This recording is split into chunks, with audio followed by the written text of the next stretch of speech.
Assalamualaikum warahmatullahi wabarakatuh. Shalom, Om Swastiastu, Namo Buddhaya, salam kebajikan, salam sejahtera bagi kita semua. Apa kabar mahasiswa dan mahasiswi Universitas Bina Sarana Informatika? Semoga Anda semua dalam keadaan sehat selalu dan senantiasa positif berkarya dari hari ke hari. Alhamdulillahirabbil alamin, pada hari ini senang sekali saya Rofikal Muntaha Mediala sebagai dosen mata kuliah Public 2 dapat menjumpai Anda kembali di pertemuan 10 dengan pokok bahasan yang baru. Oleh karena itu, izinkan saya untuk share screen terlebih dahulu. Pada pertemuan 10, kita akan berdiskusi tentang menjadi pemandu talk show part 2.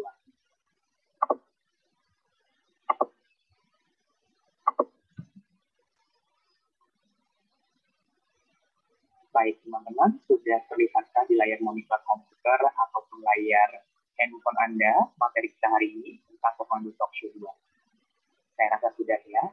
Di minggu lalu kita sudah membahas perbedaan antara talk show, wawancara, diskusi panel, debat yang berawal dari konteks kegiatan umum dialog. Sekarang kita akan membahas bagaimana caranya kita sebagai pemandu acara dalam program talk show. Ada beberapa hal yang perlu Anda perhatikan sebelum Anda berperan sebagai pemandu acara talk show.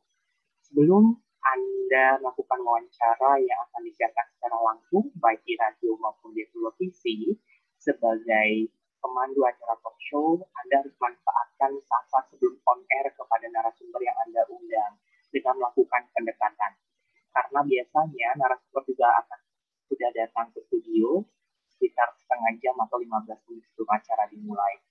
Pada momen itu, silakan Anda manfaatkan untuk melakukan pendekatan secara personal dan interpersonal untuk mencairkan suasana dan mengetahui pribadi satu sama lain. Apalagi jika kasus yang Anda hadapi, narasumber yang Anda temui, ini adalah kali pertama Anda ketemui. Selanjutnya, manfaatkan saat itu untuk menjelaskan apapun yang masih kurang jelas bagi kedua belah pihak, gitu ya. Berarti ada memperkenalkan diri terlebih dahulu satu sama lain jika memang itu adalah kesempatan pertama Anda untuk bertemu. Kemudian jangan memberitahukan kepada narasumber seluruh pertanyaan yang akan diajukan. Supaya apa? Supaya kita dapat menjamin kejujuran jawaban dari narasumber yang diundang. Jadi ada baiknya pertanyaan yang akan Anda ceritakan itu dalam bentuk secara garis besar saja, secara general. Jangan terlalu detail antara satu pertanyaan satu ke pertanyaan lain dari awal hingga akhir. Dan pertanyaan itu Anda sampaikan kepada beliau pada saat sebelum talk show itu disiarkan secara langsung. Setelah itu, saat momen-momen gladi resik, capailah kesepakatan dengan narasumber mengenai teknik wawancaranya. Jadi Anda jelaskan terlebih dahulu, apalagi jika narasumber yang diundang lebih dari satu.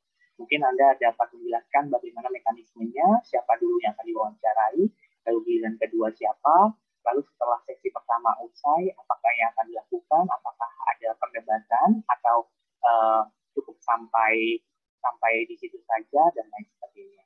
Ya, jelaskan secara detail tentang mekanismenya.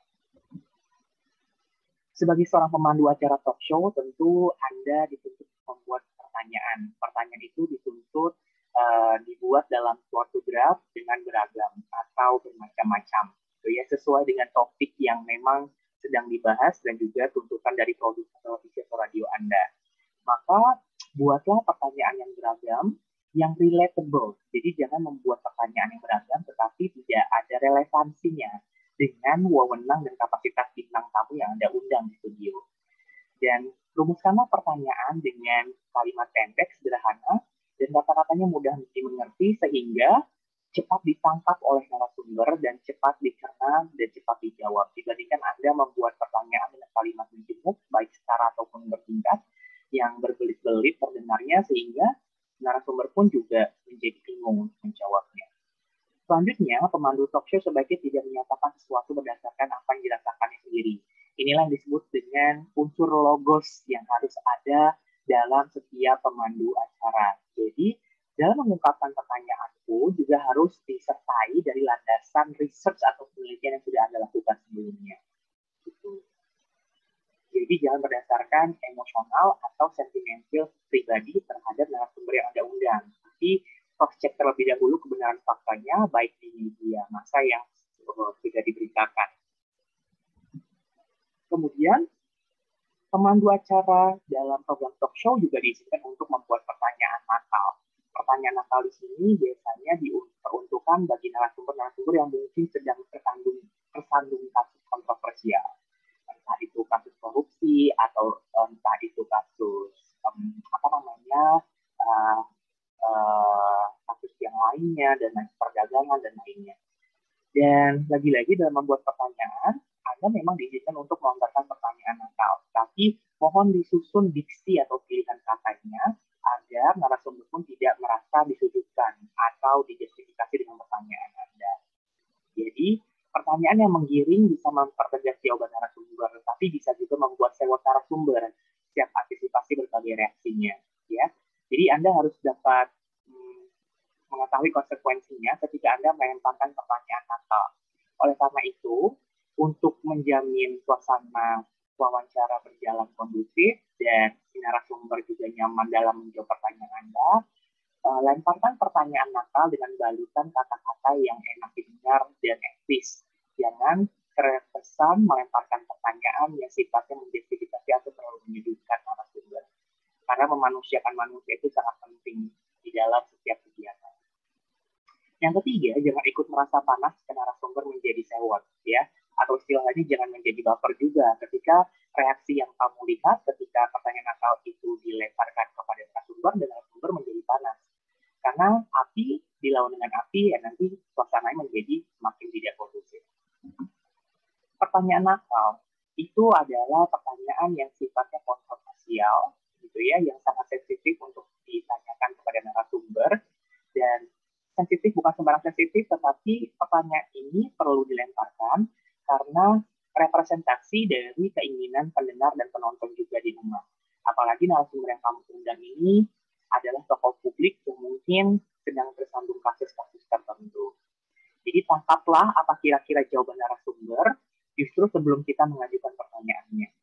Jadi saat membuat pertanyaan, kamu dapat membayangkan kira-kira dia akan menjawab seperti ini. Gitu ya. Tapi saya mau jawaban yang tidak diplomatis, tapi jawaban yang benar-benar jujur dan tulus dari dalam hati. Maka dari itu kamu dapat merangkai pertanyaannya secara nakal dan juga elegan. Pertanyaan yang menggiring bisa mempertegas jawaban narasumber, tapi bisa juga membuat suasana narasumber ya. Tadi yang sudah saya bilang seperti pisau bermata dua. Jika diterima dengan baik, ya wawancara itu akan berjalan dengan kondusif. Tetapi ketika tidak diterima dengan baik, dengan emosional, ya wawancara juga akan dapat berjalan tidak nyaman atau tidak kondusif. Jadi kamu harus tahu bagaimana mengantisipasinya sebagai pemandu acara di saat itu. Yaitu dengan cara, salah satunya, jangan ikut merasa panas jika narasumber menjadi sehat. Humor dan celutukan menjadi bumbu yang menarik dalam melakukan wawancara. Tapi lagi-lagi dilihat dulu konteksnya dan siapa yang kamu wawancarai. Karena membuat humor dan celutukan di sepanjang wawancara juga tidak baik. Karena nanti ada akan kesan tidak menghargai narasumber yang diundang di studio. Jadi, lemparkanlah humor dan celutukan itu hanya sebagai icebreaker atau pemecah pelebur suasana supaya tidak tegang. Gitu ya. Dan di momen-momen tertentu. Jangan di setiap momen melemparkan humor dan celutukan, apalagi acara yang sedang kamu pandu adalah acara yang berbau formal dan serius. Bukan yang sifatnya formal dan komedi. Karena lagi-lagi tidak semua narasumber peka dengan guyonan dan talk show bukan acara lawakan atau komedi. Kemudian yang terakhir adalah kadang-kala kita mempunyai gaya dalam melakukan wawancara mengiyakan apa yang dikatakan oleh narasumber. Iya.